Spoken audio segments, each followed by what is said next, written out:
Good evening, everyone, and thanks for joining us on your Tuesday. I'm Sophie Erber. Last night, the FBI raided former President Trump's Florida home in an unprecedented investigation. Sources tell ABC News it's related to Trump's mishandling of classified documents. ABC's Faith Abube explains now in our top story at 5.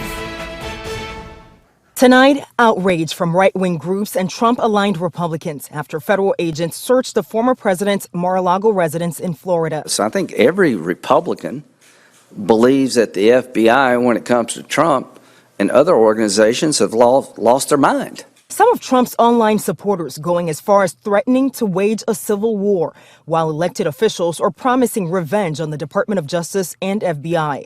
Republican Arizona Representative Paul Gosar tweeting that he will support a complete dismantling and elimination of the FBI, an agency headed by a Trump appointee, Christopher Wray.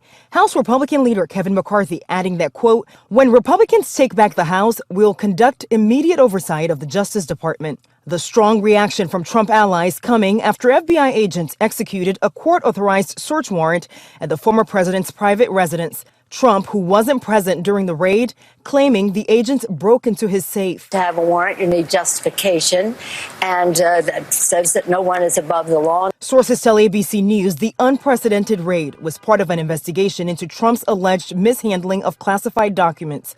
But some legal and national security experts think the investigation might be broader. I would be surprised if at the end of the day we learn this was simply an effort by the FBI to retrieve records. There probably is something much more significant there. Trump seen in New York Monday ignoring shouted questions, but in a statement calling the raid a political assault, some of the online rhetoric approaching levels not seen since the January 6th Capitol attack. We are seeing mainstream public figures in the media and in elected office who are mimicking some of the language on these extremist forums, and they are throwing fuel on a raging fire.